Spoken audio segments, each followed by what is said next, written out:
રાજકોટમાં વુમન્સ ડેની અનોખી અને પવિત્ર રીતે ઉજવણી કરવામાં આવી। સામાજિક કાર્યકરે નવજાત બાળાઓને સોનાની ચૂક આપી।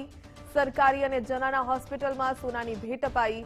સોનાની ચૂક સાથે ગાયનું ઘી અને રોકડની પણ સહાય કરી। છેલ્લા 6 વર્ષથી વુમન્સ ડે પર સેવાનો અવિરત યજ્ઞ ચાલી રહ્યો છે। મોંઘવારી છતાં પણ સેવાકીય પ્રવૃત્તિ ચાલુ રાખવાનો આ નિર્ધાર કરવામાં આવ્યો।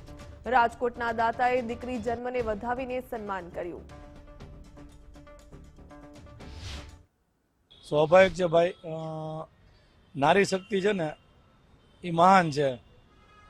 ઇતિહાસના પાને કદાચ 5000 વર્ષ લઈ લ્યો, 5500 વર્ષ લઈ લ્યો, કૃષ્ણકાળથી અત્યાર લગીના બધા ઇતિહાસો લઈ લ્યો, કોઈને કોઈ પુરુષની જે કાંઈ સમૃદ્ધિ અને શક્તિ અને જે પણ ક્ષેત્રે પુરુષ આગળ જતો હોય ત્યાં પાછળ બેક સાઈડમાં જો ને તો એક નારી શક્તિની તાકાત છે ને એના કારણે જ આ પુરુષ અત્યારે સમોવડીઓ થઈને ફરે છે। અને ખરેખર નારી શક્તિ છે ને એ સમોવડી છે ને ત્યારે પુરુષ છે ને એ છાતી ખુલ્લી રાખીને આવી રીતના ફરી શકે છે।